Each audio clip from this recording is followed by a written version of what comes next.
Welcome students. आपण या आधीच्या लेक्चर्समध्ये 2 लेक्चर्स आपण जे पाहिलेले आहेत वेबर बद्दल, त्यामध्ये आपण पहिल्या लेक्चरमध्ये वेबरची जी आहे ते एक बेसिक अंडरस्टँडिंग करून घेतली मॅक्स वेबर बद्दल. दुसरं जे लेक्चर्स आहे याच्या आधीचं लेक्चर्स त्यामध्ये आपण वेबरचे तत्वे पाहिलेले आहेत आणि मी त्यावेळेस सुद्धा सांगितलं होतं की आपलं जे नेक्स्ट लेक्चर असणार आहे त्यामध्ये आपण वेबर बद्दलच्या टीका समजून घेणार आहे की वेबरवर कोणकोणत्या टीका होत्या. ठीक आहे, तर आजच्या या लेक्चर्समध्ये आपण मॅक्स वेबरच्या टीका समजून घेऊया कोणकोणते सांगितलेले आहेत.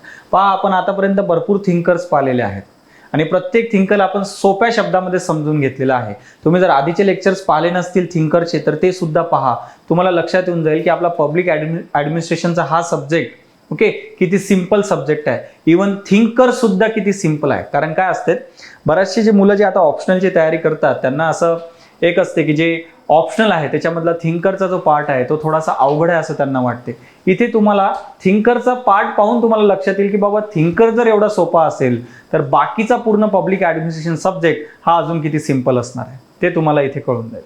ओके, तर चला पाहूया. आपण वेबरियन नोकरशाही बद्दल ऑलरेडी 2 लेक्चर्स पाहिले, तिसरं लेक्चर ज्यामध्ये आपण टीका पाहत आहेत. आता टीका समजून घेण्यासाठी तुम्हाला तत्वे माहीत पाहिजे. त्यामुळे हे लेक्चर पाहण्याच्या आधी पहिले जर तुम्ही याच्या आधीचे वेबरचं जर लेक्चर पाहिले नसतील 2 लेक्चर्स ओके, तर ते पहिले 2 लेक्चर्स पहा आणि मगच हे लेक्चर्स पहा. कारण टीका समजण्यासाठी पहिले तुम्हाला तत्वे समजणे आवश्यक आहे जे याच्या आधीच्या लेक्चर्समध्ये आपण पाहिले. पहा, वेबरवर कोणकोणत्या टीका करण्यात आल्या. ओके, पहिली टीका त्याच्यावर काय करण्यात आली पहा, पदानुक्रमात उच्च असणे आवश्यक कौशल्यांसाठी जुळतेच असं नाही. पहा, वेबरचं म्हणणं काय आहे, मॅक्स वेबर याच्या आधीच्या लेक्चर्समध्ये आपण पाहिलं, तो म्हणतो हायरार्की असायला पाहिजे, पदानुक्रम असायला पाहिजे. म्हणजे एकाच्यावर एकाचा बॉस, दुसऱ्यावर तिसरा बॉस, तिसऱ्यावर चौथा बॉस, हे आपण ऑलरेडी पाहिलं की वेबर असा म्हणतो असं असायला पाहिजे. परंतु तुम्ही जर एक्सपिरियन्स केलं असेल तुम्हाला माहित असेल की हे जरुरी नाहीये की हायर लेवलला हायरार्कीमध्ये बसलेला व्यक्ती तो तेवढा हुशार असेलच किंवा त्याच्यामध्ये तेवढी क्षमता असेलच. याचा प्रॉब्लेम काय, जसं की भारतामधलं मी सांगतो की भारतामध्ये हायरार्की आहे, परंतु काय असते की भारतामध्ये प्रमोशन कशाच्या बेसिसवर होते की तुमची सर्व्हिस जी आहे, आता सर्व्हिसचा रेकॉर्ड ऑफकोर्स चेक करता, परंतु तुमचा सर्व्हिसचा टेन्युअर किती आहे, तुमचा सर्व्हिसचा कार्यकाळ किती आहे, हा खूप मोठा फॅक्टर असतो प्रमोशन करण्यामध्ये. की तुमची सिनियरिटीचा मेन बेसिस काय पाहिला जातो की बाबा तुम्ही किती वर्ष सर्व्हिस केलेली आहे. आणि जशी तुम्ही जास्त वर्ष सर्व्हिस केली तुम्ही त्या लेयरमध्ये हळूहळू वर जातात, हायरार्कीमध्ये तुम्ही वर जात राहतात. बरेच लोक सर्व्हिस खूप वर्ष करतात परंतु त्यांच्यामध्ये क्षमता नसते तेवढी चांगली आणि ते वर जात राहतात, हायरार्कीमध्ये वर जात राहतात. म्हणून इथे हे वेबरवर टीका होते की बाबा जरुरी नाही आहे की पदानुक्रमात तुम्ही उच्च स्थानावर आहे त्याच्यामुळे तुमच्याकडे कौशल्य असेलच. त्यामुळे पदानुक्रम हा सुद्धा बराच वेळ प्रॉब्लेम आहे. ठीक आहे, त्यानंतर दुसरं काय आहे, पदानुक्रमात परस्पर विश्वासापेक्षा परस्पर संशय वाढतो. हा फार मोठा प्रॉब्लेम आहे लोक प्रशासनामधला. जे वर लोक बसलेले असतात ना त्यांना वाटते की खाली काम करणारे लोक हे व्यवस्थित काम करत नाहीयेत, ते आळशी आहेत, त्यांच्यामध्ये क्षमता नाही. आणि जे खाली काम करत असतात त्यांना वाटते हे पदानुक्रममध्ये वर बसलेले त्यांचे जे बॉसेस आहेत त्यांना ग्राउंड रियालिटी समजतच नाही. आणि हा प्रॉब्लेम दिसून येतो. जे सेक्रेटरीज असतात ते जे खालच्या लेवलला काम करत असतात, डिस्ट्रिक्ट कलेक्टर असेल, तहसीलदार असेल, BDO असतील, त्यांना रेग्युलर म्हणत असतात की यांना कळत नाही, हे चांगले काम करत नाही. आणि जे खाली जमिनी स्तरावर काम करणारे ऑफिसर असतात त्यांना करतात सचिव AC मध्ये बसून पॉलिसी बनवतात, त्यांना ग्राउंड रियालिटी माहित नाही. त्यांच्यामध्ये ह्या पदानुक्रमामुळे काय होते, परस्पर विश्वास निर्माण होत नाही कधीच. कारण हा वरचा असतो, हा खाली बसलेला असतो, तो वरच्याला खालच्याला टीका करतो, खालचा वरच्याला टीका करतो. हा पदानुक्रमामुळे. तेच जर ते सोबत काम करत असते, जर स्ट्रिक्टली एकदम पदानुक्रम फॉलो त्यांनी केला नसता, सोबत मिळून मिसळून जर काम केलं असतं तर अशा प्रकारचा संशय त्यांना एकामेकावर आला नसता, एकामेकांच्या अडचणी सुद्धा त्यांना समजल्या असत्या. त्यामुळे पदानुक्रम एवढा मोठा प्रॉब्लेम मध्ये आहे. वेगवेगळ्या ठिकाणच्या आणि वेगवेगळ्या वेळेच्या प्रशासनात ही तत्वे लागू होत नाही. आता यांची तत्वे तुम्ही पहा, वेबरची तत्वे. वेबरच्या तत्वानुसार तो म्हणतो की बाबा तुमच्याकडे मूल्य तटस्थता असायला पाहिजे असं तो म्हणतो. पण मूल्य तटस्थता खरंच आवश्यक आहे का नाही, तुम्ही जे श्रीमंत देश आहे त्या देशामध्ये तुम्ही ते लावू शकता, वेगवेगळ्या ठिकाणी ते लागू होत नाही. याचा अर्थ हे काय की तुम्ही श्रीमंत देशामध्ये लावू शकता. बरं, भारतामध्ये तुम्ही मूल्य तटस्थता कशी ठेवावी, नाही चालत. भारतामध्ये गरीब व्यक्ती आहे, खूप वल्नरेबल लोक आहेत भरपूर, दुर्बल घटक खूप आहेत समाजामध्ये आणि असे दुर्बल घटक जे आहेत त्यांच्यावर पहिले फोकस करावा लागतो. त्यामुळे भारतामध्ये मूल्ये असली पाहिजे ऑफिसरला, मूल्य तटस्थता नको. मूल्य तटस्थता कोणत्या बाबतीत पाहिजे? फक्त भारतामध्ये राजकीय मूल्य तटस्थता असावी की बाबा कोणती पॉलिटिकल पार्टी सत्तेमध्ये मला काय त्याची काही घेणं देणं नाहीये, परंतु जर एखादा गरीब व्यक्ती आहे आणि एखादा श्रीमंत व्यक्ती आहे तर तेवढे माझ्यामध्ये मूल्य पाहिजे की माझं काम हे एखाद्या गरीब व्यक्तीसाठी जास्त आहे त्या श्रीमंत व्यक्तीपेक्षा, कारण तो श्रीमंत व्यक्ती निभावून घेऊ शकतो, तो गरीब व्यक्ती माझ्यावर डिपेंड आहे. हे मूल्य असल्याशिवाय नाही होत. ठीक आहे. महिला त्यांच्यावर अत्याचार होत आहे, तर तुम्ही ज्या जिल्ह्यामध्ये काम करत असाल, तहसीलदार असाल, डेप्युटी कलेक्टर, कलेक्टर जे कोणत्या पोझिशनला असणार, त्या जिल्ह्यामध्ये जर महिलांवर अत्याचार होत असतील तर तुमच्यामध्ये ते मूल्य पाहिजे की ते अत्याचार मी थांबवेल, त्या महिलेवर मी अत्याचार होऊ देणार नाही. हे कधी होईल? मूल्य असतील तर. त्यामुळे मूल्य तर पाहिजे. ठीक आहे. त्यामुळे प्रत्येक देशामध्ये वेगवेगळ्या ठिकाणी याची जे तत्वे आहेत ते लागू होतीलच असंही नाहीये आणि वेगवेगळ्या वेळेस ते लागू होतील असंही नाहीये. काही 100 वर्ष आधी वेबरचे तत्व ठीक होते, आज गोष्टी बदलल्या. 100 वर्ष आधी हायरार्की ठीक होती, आज हायरार्की नको. लोकांना पार्टिसिपेटिव्ह मॅनेजमेंट आलं. भागधारक लोकांना जे आहेत भागीदारीच्या बेसिसवर जे आहेत, ठीक आहे, सहभागाच्या बेसिसवरचं प्रशासन आज लोकांना पाहिजे. ठीक आहे. त्यामुळे प्रत्येक ठिकाणी आणि प्रत्येक वेळेस वेबरची तत्वे लागतील याचं काही कंपल्सरी नाहीये. त्यानंतर संस्थेचं अमानुषीकरण केलेलं आहे वेबरनी.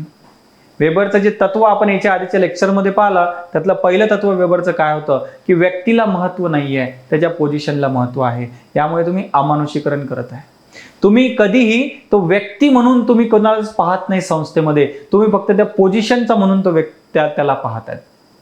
यामुळे संबंधच कसे निर्माण होणार, परस्पर चांगले संबंध कसे निर्माण होणार, सहकार्याची भावना कशी निर्माण होणार, कारण व्यक्ती म्हणून त्या व्यक्तीला तुम्ही कधीच पाहत नाही, तुम्ही फक्त त्या पोझिशनवर बसलेला अधिकारी म्हणून त्याला पाहतात.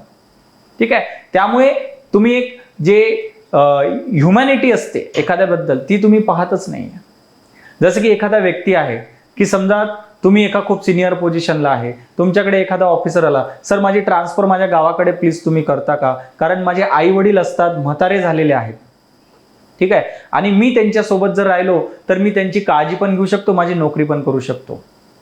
पण तुम्ही हे कधी त्याची प्रॉब्लेम समजून घेणार, त्याला व्यक्ती म्हणून पाहिलं तर. तुम्ही म्हटलं नाही तू अधिकारी आहे, तू असले मला तू मला असे कसलेही कारणे देऊ शकत नाहीस, मला त्याचं घेणं देणं नाहीये, तुझं काम इथे आहे, तू इथे तुझं काम कर चुपचाप. जर मी त्याला व्यक्ती म्हणून पाहिलं तर मला त्याच्या भावना कळतील आणि मी त्याचा कसा प्रॉब्लेम सॉल्व्ह होऊ शकतो पर्सनल सुद्धा, त्या दृष्टीने मी काम करू शकतो. जर मी फक्त त्याला व्यक्ती फक्त एक अधिकारी म्हणून पाहिला तर मी त्याचे मला पर्सनल गोष्टी मला सांगू नको असं मी त्याला म्हणणार. त्यामुळे वेबरमुळे संस्थांचं अमानुषीकरण सुद्धा होते. त्यानंतर राजकीय वातावरणात लोकशाहीला तटस्थ राहणे अवघड आहे.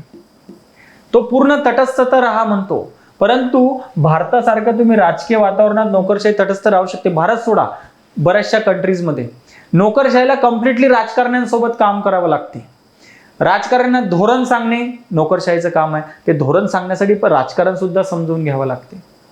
तुम्ही लोकल लेवलवर काम करत असताना राजकारणी लोक नेहमी तुमच्या कामामध्ये हस्तक्षेप करणार हे गॅरंटेड आहे. तिथला MP असो, MLA असो, नगरसेवक असो, लोकल सरपंच असो, तुमच्या कामामध्ये अडथळे निर्माण करू शकतो, तुमच्या कामामध्ये तो सहभागी असू शकतो.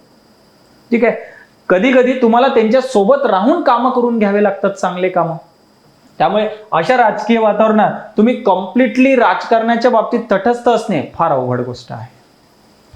कार्यक्षमता नियमांच्या अंमलबजावणीच्या दृष्टीने मोजली जाते, परिणामांच्या दृष्टीने नाही. हा एक मोठा प्रॉब्लेम आहे. मी बोललो होतो तुम्हाला रूल्स अँड रेग्युलेशन नियम बद्दल. पण रूल्स अँड रेग्युलेशन इम्प्लिमेंट करणे चांगली गोष्ट आहे की तुम्ही सगळ्या गोष्टी नियमानुसार करायला पाहिजे, परंतु तुम्ही व्यक्ती किती चांगला आहे, त्याची कार्यक्षमता कॅपॅसिटी किती आहे, तुम्ही कशाच्या बेसिसवर मोजत आहे? फक्त तो व्यक्ती किती नियम पाळतो याच्या बेसिसवर. नियमापेक्षा आवश्यक आहे बाबा त्यांनी केलेल्या कामाचा परिणाम जमिनीवर दिसतो आहे का, याच्या बेसिसवर तुम्ही कार्यक्षमता मोजतच नाही. जसा की नियम समजा सांगितलेला आहे की प्रत्येक गावामध्ये एक शाळा असायला पाहिजे, मग तुम्ही कार्यक्षमता कशाच्या बेसिसवर मोजत आहे की बाबा कोणत्या ऑफिसरनी, समजा डिस्ट्रिक्ट कलेक्टर आहे तर कोणत्या डिस्ट्रिक्ट कलेक्टरनी आपल्या जिल्ह्यात सर्वात जास्त शाळा बांधल्या, नियम काय म्हणते? प्रत्येक गावामध्ये शाळा पाहिजे. काय या जो डिस्ट्रिक्ट कलेक्टर आपल्या जिल्ह्यामध्ये प्रत्येक गावामध्ये शाळा बांधली असेल तो कार्यक्षम, असं तुम्ही म्हणत आहे. तुम्ही परिणामाच्या बेसिसवर तुम्ही पाहिलंच नाहीये. जर एखाद्या डिस्ट्रिक्ट कलेक्टरनी समजा जिल्ह्यातल्या अर्ध्या गावांमध्ये शाळा बांधली असेल, पण त्या गावातल्या प्रत्येक त्या शाळेमध्ये त्यांनी याच्यासाठी सुद्धा एफर्ट्स केले असतील की शाळेमध्ये विद्यार्थी यावे, शाळेची क्वालिटी चांगली राहावी, त्याचे इन्फ्रास्ट्रक्चर बांधून ठेवलेले आहेत, सगळे संसाधनं त्या ठिकाणी असावे, शिक्षक रेग्युलर अवेलेबल असायला पाहिजे, पोरांना चांगले मार्क आले पाहिजे, याची सुद्धा गॅरंटी त्यांनी घेतली असेल तर, शाळेपर्यंत रस्ता असला पाहिजे, शाळेमध्ये वीज असली पाहिजे, हे सगळं त्यांनी केलं असेल. आणि एखादा असा कलेक्टर असेल ज्यांनी नियमानुसार सांगितलं प्रत्येक गावामध्ये शाळा पाहिजे, शाळा बांधून ठेवली, शाळेची क्वालिटी चांगली नाही, शाळेपर्यंत जायला रस्ता नाही आहे, साधनं नाही, इलेक्ट्रिसिटी नाही आहे शाळेमध्ये, शिक्षक अवेलेबल नाही, नियम सगळे पाळले का नाही त्यांनी? प्रत्येक गावामध्ये असायला पाहिजे होता. आणि तुम्ही कार्यक्षम कोणाला म्हणसाल? ज्याने नियम पाळले. म्हणजे फक्त नियम पाळणे म्हणजे कार्यक्षमता आहे का? नियम पाळणे आवश्यक आहे, परंतु फक्त नियम पाळणे म्हणजे कार्यक्षमता, इथे वेबर चुकतो. तुम्हाला परिणाम सुद्धा पाहावे लागतील की परिणाम जमिनी स्तरावर कोण चांगला देत आहे, त्याच्या बेसिसवर तुम्हाला कार्यक्षमता ठरवणे आवश्यक आहे. इथे सुद्धा वेबर चुकतो. लक्षात आलं? वेबरचे तत्वे जेवढे महत्वाचे आहे ना, त्याच्यापेक्षा जास्त हे सुद्धा महत्वाचं आहे की वेबर कुठं चुकतो. हा या गोष्टीचा उपयोग तुम्हाला इथिक्समध्ये सुद्धा होतो. कारण तुम्ही थोडे PYQ पहा, UPSCने इथिक्सच्या पेपरमध्ये वेबरवर प्रश्न विचारलेले आहेत आणि त्या ठिकाणी या टीकाच त्यांनी विचारलेल्या आहेत. या टीका आपल्या फक्त पब्लिक ॲडमिनिस्ट्रेशनच्या स्टुडंटलाच चांगल्या माहीत आहेत. ते टीका सुद्धा लिहू शकतात, वेबरमधल्या त्याच्या तत्वातल्या चांगल्या गोष्टी सुद्धा लिहू शकतात. त्याच्या आधीच्या लेक्चरमध्ये मी तुम्हाला चांगल्या गोष्टी सुद्धा सांगितल्यात वेबरच्या. ठीक आहे. आणि जी वेबरियन नोकरशाही आहे त्यामध्ये ह्याच प्रॉब्लेम्स आहेत ज्या आपण टीका पाहिल्या आणि त्या चांगल्या गोष्टी आहेत ज्याच्या आधीच्या लेक्चर्समध्ये मी तुम्हाला सांगितल्या. अशा सोप्या भाषेमध्ये आपण प्रत्येक गोष्ट करून घेत असतो आपल्या पब्लिक ॲडमिनिस्ट्रेशन कोर्समध्ये, जो ऑनलाईन आणि ऑफलाईन दोन्ही मीडियममध्ये अवेलेबल आहे. तुम्ही जर पुण्यामध्ये असाल आणि ऑफलाईन कोर्स करू शकत असाल तर येत्या 7 जुलै पासून आपला ऑफलाईन कोर्स चालू करत आहोत आपण. तुम्ही त्याची ॲडमिशन्स घेऊ शकता. ॲडमिशन्स ऑलरेडी सुरू आहेत. आणि जर ऑफलाईन करणे पॉसिबल नसेल तर ज्ञानदीप ऑप्शनल हे ॲप डाउनलोड करून तुम्ही ऑनलाईन कोर्स सुद्धा घेऊ शकता. त्याचे लेक्चर्स ऑलरेडी तुम्हाला अवेलेबल आहेत, रेकॉर्डेड लेक्चर्स आहेत, ते ऑलरेडी तुम्हाला ज्ञानदीप ऑप्शनल ॲपवर अवेलेबल आहेत.